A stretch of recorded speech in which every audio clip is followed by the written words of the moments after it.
What's going on, you guys? We are back. Today, our warm-up is going to start with some inchworm press ups and an up-down dog. So I'm going to start at the back of my mat. I fold forward, get a little stretch through the back of my legs. Then I walk my hands out into a plank, do a push-up.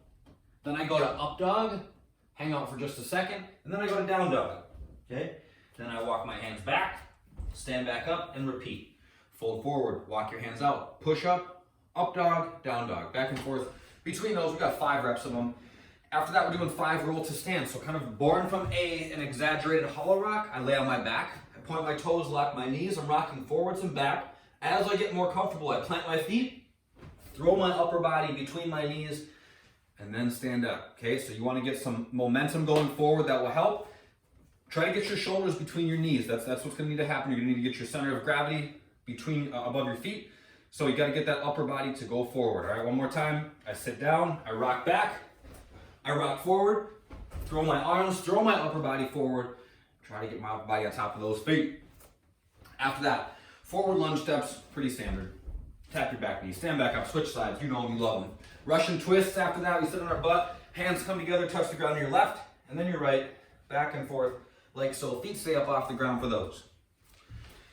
The workout, the equipment version. Okay, we've got 4 4-minute rounds today. We're gonna start with some dumbbell burpees. So kind of a combination of a burpee and a deadlift.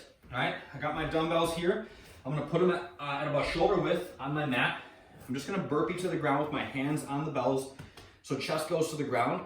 And then when I stand up, I'm gonna deadlift the bells, okay? This is a pretty aggressive deadlift position. I'm gonna be really low. I'm gonna be kind of crumpled up a little bit in the bottom. So we have to think about what we're doing here, all right? We gotta get our hips a little bit lower than we typically would for a deadlift so we can keep our back in a strong position. So hands go to the bells first. Jump my feet back, my chest comes back to the ground. That's all pretty standard. Okay? When I come back up, the things get a little goofy. So I'm gonna jump my feet back between the bells.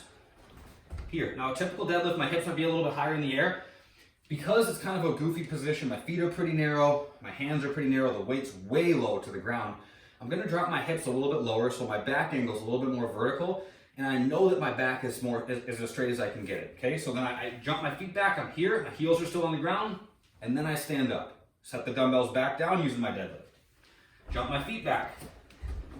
Come back up. Same position, butt's low, chest is up, stand up. Okay, that's the dumbbell deadlift. Good times. After that, we're doing tuck-ups. Okay, so I'm gonna lay on my back, put my arms up overhead like I'm setting up for a V-up, but then I bring my chest to my thighs, okay? So chest just comes to my thighs, kind of like a combination of a sit-up and a V-up. Not quite as tough as a V-up, maybe not quite as easy as a sit-up, so just kind of some nice middle ground, a little way to change up some of the core work that we do. And then after that, we're doing overhead lunges with a single dumbbell. So I'm gonna put the dumbbell up overhead, okay? I'm here, and then I'm lunging. So I'm gonna step forward, tap that back knee, stand back up, and switch sides. Okay, so I'm just going back and forth on the right. When I get halfway done with my set, I switch sides and carry on. So my feet alternate, but the dumbbell stays up overhead in the same arm. Okay, that's the equipment version.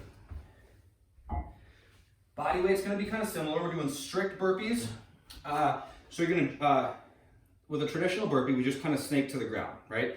There's not a strict push-up involved. For a strict push-up, that is the exact thing that we're changing. Okay, we jump to a plank, push up, and then jump back and jump and clap overhead. So if you're struggling with those, if your push-ups aren't quite to that level quite yet, then do the push-up portion from your knees, but work that strict strength as you go through. Tuck-ups after that, and then the same odd object, same lunge that we did before, an object up overhead, but pick something, okay? This is not gonna really challenge me that much, but you get the idea. Find something that you can put up overhead that you're not gonna drop, that gives you like something to kind of fight against. Maybe it's like your laundry detergent, I don't know, a gallon of water. Find something that will work, and then do your lunges that way. After that, the accessory work, okay? We're gonna do some dumbbell Z press. So I'm gonna take a seat on my behind. My legs are gonna be straight out in front of me. This is just kind of an interesting way to switch up some of the pressing work that we do. I start with my fist facing me, okay? So my wrist is facing me, and I end the opposite way. So on the inside of my hand, my wrist is facing away from me. Get to work on a little bit of rotation in the shoulder here. I start here, My belly's tight. I'm sitting as tall as I can. I push and rotate. That's 1. And I come back down nice and slow. Go back up. 2. Okay? That's the Z press. So we're gonna do 6 of those on one side and then 6 on the other. Don't rush them. Go slow. If you guys only have light weight and doing 6 doesn't really feel like that much of a challenge, do a few more. Totally fine. After that, we're doing single leg deadlifts, okay? We'll start these with with no weight at all, kind of a goofy movement. I'm gonna stand on my left leg.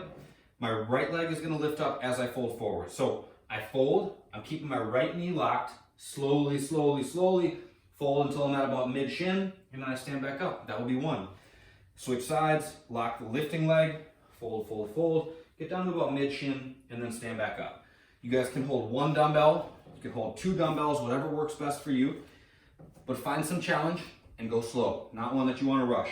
If you're only using 1 dumbbell, I want it to be in the hand of the leg that's lifting. All right, so if I'm standing on my left leg, my right leg is going to be the one that's lifting. My lifting leg is the one that is the side that holds the dumbbell. So my right hand would be holding the dumbbell if my right leg is lifting. Go. Last up, we're doing a wide-legged forward fold for mobility. So feet go out wide, toes point out a little bit. I'm gonna bend my knees and I'm just gonna fold, okay? So I'm here, if you guys wanna lock out, you can do that. If you wanna kind of rock side to side, you can do that. As you go, see if you can continue to walk your feet out further and further. It should be a little stretch on the inside of the legs, on the hamstrings. It's just a good way to get some of the muscles on the inside of the thighs moving, get them stretched out. We get tight there from all the squatting that we do, and we do plenty of squatting. So good way to get those things moving and make sure that our hips are getting through as much of full range as we can. So feel free to move around there, but also make sure that you're feeling for tension as you work. That's it. That's all for today. I'll see you on the next one.